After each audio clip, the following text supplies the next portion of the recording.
Olá pessoas, hoje estou aqui para falar um pouquinho sobre o livro Ed Lorraine, Lugar Sombrio, da editora Darkside.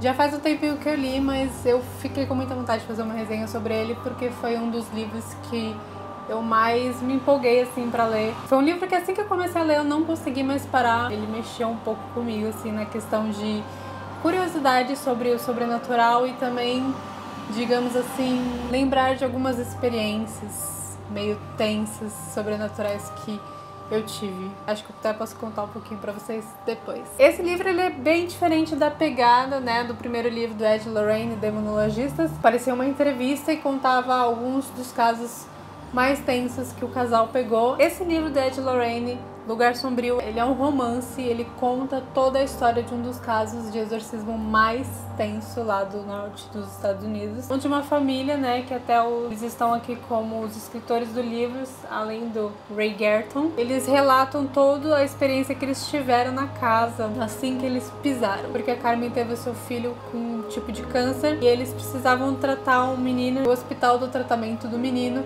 ele era muito longe da casa deles, então eles tinham que ficar viajando toda hora para poder fazer todo o procedimento e todo o acompanhamento, né, do câncer do menino. E uma solução foi a Carmen procurar um lugar para eles ficarem em que ela ficasse mais próxima do hospital e conseguisse tratar o câncer do seu filho. E nisso ela acha uma casa com um preço maravilhoso. Então nisso a Carmen leva toda a sua família para morar nessa casa. E o único problema foi que assim que a família pisa na casa, o menino com câncer, o Steven, ele é o que mais sofre e já começa a sentir que aquela casa não é uma coisa boa. E já começa a sentir uma coisa muito ruim vindo dela e começa a falar que essa casa era amaldiçoada.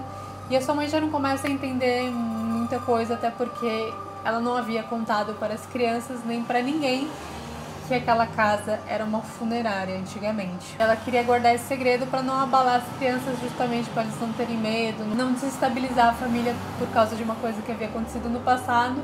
E era a única opção que ela tinha de morar naquela casa. E nisso, desde então, começa a acontecer muitas coisas, muitas experiências sobrenaturais com a família inteira. Mas o que mais sofre é o Steven, que ele começa a escutar muitas vozes, começa a ver coisas direto. Os pais não querem escutar, por mais que ele vá lá apavorado, coração na mão, todo desestabilizado. A mãe não quer saber, o pai acha que tá fingindo e eles começam a brigar entre eles. E o negócio só vai piorando, piorando, piorando, até que começa a todo mundo da casa ter muitas experiências sobrenaturais, são experiências muito tensas. A leitura ela te deixa muito empolgada, você fica muito intrigada de ler tudo aquilo e você fica também angustiada pelo menino, porque ele já tá passando por uma experiência horrível de estou com câncer e vou morrer, e ainda passa por toda essa experiência sobrenatural ruim. O livro te dá uma certa angústia por isso. Tá acontecendo, mas ninguém tá acreditando no menino. Como? E o negócio não aliviava nunca. Até que entra o Ed Lorraine na história, assim. Ele não é um livro, assim, focado no casal Ed Lorraine. É um livro que meio que só tem a participação deles em alguma parte, assim, em algum momento do livro que vocês vão ler. Não é como o primeiro livro, que é só focado nos casos deles, tipo, eles estando lá na história todo o tempo. É só que eles fazem uma participação que vão estudar todo esse caso sobrenatural, se é verídico ou não, se tá acontecendo, que tipo de entidade está lá e o que eles sentiram sobre isso. Só para vocês não confundirem que vai ser um livro igual de relatos e arquivos, tudo isso falando sobre muitos dos casos de Ed Lorraine, mas é um romance que conta toda a situação da família desde o primeiro instante até a solução do caso, com a participação de Ed Lorraine. Mas eu achei que valeu muito a pena a leitura, foi um dos livros que eu mais me empolguei, mais me prendeu. Eu meio que me identifiquei porque na minha família, assim, já teve muitos casos sobrenaturais que acontecia e eu mesma ficava, nossa, que besteira, né? Os caras ficam inventando. A ver, né? As pessoas fantasiam muito. E às vezes, sabe, a coisa que você nem percebeu, sei lá, você tá esquecido. Quando eu tava lendo isso, eu meio que me vi ali naquela situação, porque eu só falava assim, eu só acredito vendo. Às vezes a gente não dá importância, porque é normal do ser humano, acho que a gente tenta sempre fugir desses assuntos sobrenaturais e nunca botar fé em nada, sabe? Eu falo por eu mesma porque aconteceu algumas experiências assim. E eu sempre fiquei tipo, meio exagero, sabe? Aconteceu realmente no livro, os pais sempre acharam que ele tava inventando, queria atenção. E é realmente tudo que a gente sempre pensa. E eu só acreditei mesmo quando aconteceu comigo. Vou até aqui contar o meu relato sobrenatural. Foi a única vez que eu vi na vida e depois eu fiquei, tipo, muito... que é isso? Foi uma vez quando eu tinha acabado de voltar de Porto Alegre, que eu morei lá um tempo. Fui dormir na casa da minha avó, porque tava tudo sem móveis ainda, os nossos móveis de Porto Alegre não chegou. E a casa tava vazia e só tinha eu e alguns familiares. E eu fui dormir na sala do meu avô. E na sala do meu avô tem o cômodo e tem uma porta que vai para um corredor. E na época o sofá tava bem de frente para essa porta desse corredor. Eu deitei lá e fiquei passando a noite, né, pensando na vida, porque eu não tava conseguindo dormir. Tem outra porta desse corredor que é o quarto do meu tio. E aí do nada eu vejo, tipo, passando assim, uma pessoa, não sei se era uma mulher, eu consegui ver uma pessoa assim, de branco, andando. E eu achei que era meu tio, que tinha saído do quarto, né? Era madrugada, sei lá. E eu olhei assim e falei, nossa tio, você tá fazendo acordar dessa hora, né? Vai dormir. E aí, tipo, eu vi que não falou nada, né? Só passou, falei, deve ter ido pra cozinha. Depois de uns minutos, meu tio saiu da mesma porta que saiu essa pessoa, sei lá o quê. E olhou pra mim e falou, você tá falando de madrugada aí sozinha? E eu fiquei tipo, eu falei, nada não, fecha a porta. E aí, tipo, ele fechou a porta da sala, eu me virei pra parede, cobri a cabeça e, tipo, fiquei tentando dormir.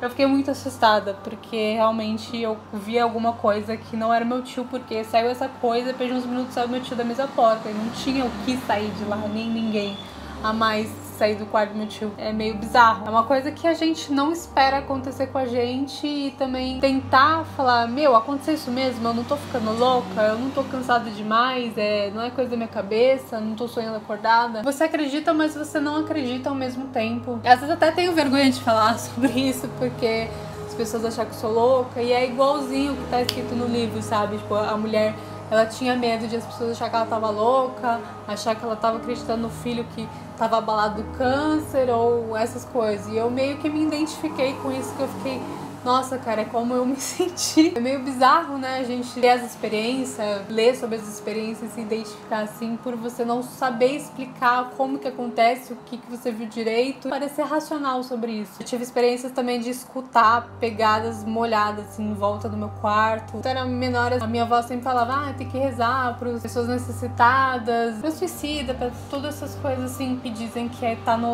num caminho sombrio, né, num breu, e pra gente tentar iluminar essas pessoas. Então, quando eu era criança, eu tinha sempre, antes de dormir, eu ficava rezando pra todo mundo. E eu lembro que uma época eu tava rezando pra suicida, pra espíritos perdidos, espíritos ruins. E eu lembro que eu comecei a rezar e começou um batuque na minha cama. Eu falei assim, será que tem algum bicho, né? Eu olhei assim, não tinha nada. Aí eu deitei de novo e continuou. E eu falei, meu Deus, o que tá acontecendo? Eu comecei a rezar muito e cada hora eu ficava, tipo, a batida muito mais forte, até que, tipo, eu gritei e chamei minha mãe. E eu fiquei, tipo, mano, o que tá acontecendo? E minha mãe começou a rezar pra mim, né, sei lá, levar alguma coisa que tivesse ali. E aí eu fiquei muito assustada e a gente já teve caso de, por acaso, pior, que depois a gente descobriu que era cemitério de escravo. Era um negócio muito pesado, que realmente era toda a experiência que eu li ali era igual, eu não conseguia ficar sozinha. Parecia que tinha alguém me observando, era muito bizarro, me sentia muito mal. Outras pessoas da minha família também começaram a ter coisas diferentes. E eu sempre fui assim de tentar guardar essas coisas pra mim. Eu nunca tinha coragem de ficar falando sobre isso, compartilhar um pouco a minha experiência, porque eu me senti muito ali dentro daquele livro. Você quer ler um livro pra depois, quando você for dormir, você sair correndo, pular na cama e jogar o lençol na cabeça porque você ficou com medo. Tá aqui, é de Lorraine, Lugar Sombrio, recomendo a vocês. E é isso, espero que vocês tenham uma boa leitura. Se vocês lerem, vocês me contam o que vocês acharam. Vamos conversar sobre esse livro, Casos Sobrenaturais. Se você não é inscrito no canal, se inscreva agora para receber novidades. Já dá um like no vídeo para ajudar o canal a crescer. E se você gostou do vídeo, compartilhe com seus amigos. E até o próximo vídeo.